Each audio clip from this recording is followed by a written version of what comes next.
ജമ്മുകശ്മീരിൽ പ്രചാരണം ശക്തമാക്കി ബിജെപി. ജമ്മുകശ്മീരിന് പ്രത്യേക ഭരണഘടനാ പദവി നൽകിയ അനുച്ഛേദം 370 ചരിത്രമായെന്നും ഇനി ഒരിക്കലും മടങ്ങി വരില്ലെന്നും പ്രഖ്യാപിച്ച് കേന്ദ്ര ആഭ്യന്തരമന്ത്രി അമിത്ഷാ ബിജെപിയുടെ നിലപാട് വ്യക്തമാക്കി. വരും ദിവസങ്ങളിലും പ്രധാനമന്ത്രി നരേന്ദ്രമോദി അടക്കമുള്ള മുതിർന്ന നേതാക്കളെ പ്രചാരണത്തിന് എത്തിക്കാനാണ് ബിജെപിയുടെ നീക്കം. ഡൽഹിയിൽ നിന്നും എസ് നന്ദഗോപൻ ചേരുന്നുണ്ട്. നന്ദൻ, പ്രചാരണം കൊഴുപ്പിക്കുവാൻ തന്നെയാണ് ബിജെപിയുടെ നീക്കം.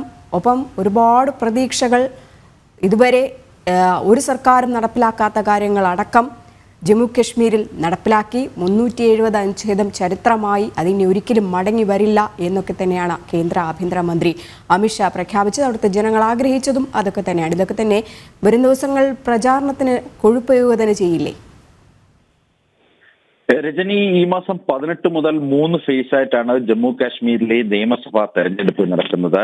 ഇതിന് മുന്നോടിയായിട്ടുള്ള ഒരുക്കങ്ങളൊക്കെ തന്നെ പൂർത്തീകരിച്ചിട്ടുണ്ട്. കാരണം തെരഞ്ഞെടുപ്പ് അട്ടിമറിക്കുവാനുള്ള ശ്രമങ്ങൾ തീവ്രവാദ സംഘടനകളുടെ ഭാഗത്തുനിന്നും ഉണ്ടാകുമെന്നുള്ള രഹസ്യാന്വേഷണ വിവരത്തിന്റെ അടിസ്ഥാനത്തിൽ നേരത്തെ തന്നെ മുൻകൂട്ടി ഇതുമായി ബന്ധപ്പെട്ട സുരക്ഷാ ക്രമീകരണങ്ങൾ ഒരുക്കിയിട്ടുണ്ട്. പ്രത്യേകിച്ച് സ്ഥാനാർത്ഥികൾക്കടക്കം പ്രത്യേകം സുരക്ഷയാണ് ഒരുക്കിയിട്ടുള്ളത്. ഈ തെരഞ്ഞെടുപ്പിന് മുന്നോടിയായിട്ട് തന്നെ ഇന്നലെ ജമ്മു കാശ്മീരിൽ നടന്ന ചടങ്ങിൽ കേന്ദ്ര ആഭ്യന്തരമന്ത്രി അമിത്ഷാ ബിജെപിയുടെ മാനിഫെസ്റ്റോ തെരഞ്ഞെടുപ്പ് പ്രകടന പത്രിക പുറത്തിറക്കുകയുണ്ടായി.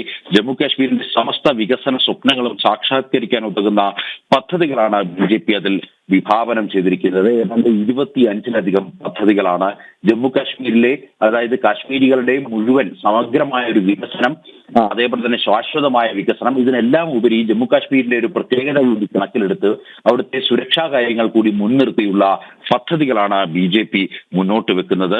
മാത്രമല്ല വിദ്യാർത്ഥികൾ, നമുക്കറിയാം മുൻപ് ഈ ആർട്ടിക്കിൾ 370 നിലനിന്നിരുന്ന സമയത്ത് പോലീസിനെതിരെയും പട്ടാളത്തിനെതിരെയും ഒക്കെ തന്നെ കല്ലെറിയുവാൻ മുൻപന്തിയിൽ നിന്നത് അവിടുത്തെ വിദ്യാർത്ഥികളും യുവാക്കളുമാണ്. ആ യുവാക്കളെ തീവ്രവാദത്തിൽ നിന്നും അവരെ വേർതിരിച്ച് അവരെ ദേശീയതര പാതയിലേക്ക് കൊണ്ടുവരിക, മാത്രമല്ല അവർക്ക് വേണ്ട എല്ലാ കാര്യങ്ങളും നൽകുക എന്നുള്ള ഉദ്ദേശമാണ് ബിജെപി മുന്നോട്ട് വെക്കുന്നത്. അവർക്ക് ലാപ്ടോപ്പുകൾ, സിവിൽ സർവീസ് കോച്ചിങ്, അതേപോലെ തന്നെ വിദ്യാർത്ഥികൾക്ക് യാത്രാബത്ത അടക്കമുള്ള പദ്ധതികളാണ് ബിജെപി വിഭാവനം ചെയ്തിരിക്കുന്നത്.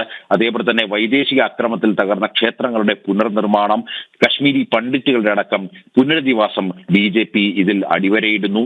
മാത്രമല്ല ജമ്മു കാശ്മീരിന് പ്രത്യേക പദവി നൽകിയിരുന്ന ഭരണഘടനയുടെ അനുച്ഛേദം 370 അത് ഒരിക്കലും മടങ്ങി വരില്ല എന്ന് ഇന്നലെ പ്രകടന പത്രിക പ്രകാശനം ചെയ്തുകൊണ്ട് കേന്ദ്ര ആഭ്യന്തരമന്ത്രി അമിത്ഷാ വ്യക്തമാക്കുകയുണ്ടായി. മാത്രമല്ല നാഷണൽ കോൺഫറൻസിന്റെ നിലപാടുകളെയും ഇന്നലെ അമിത്ഷാ രൂക്ഷമായ ഭാഷയിലാണ് വിമർശിച്ചത്. അതായത് നാഷണൽ കോൺഫറൻസിന്റെ രാഷ്ട്രവിരുദ്ധ അജണ്ടകൾക്ക് കോൺഗ്രസ് നിശബ്ദമായി പിന്തുണയ്ക്കുന്നു എന്നുള്ളതാണ് അമിത്ഷാ ഇന്നലെ വ്യക്തമാക്കിയത്.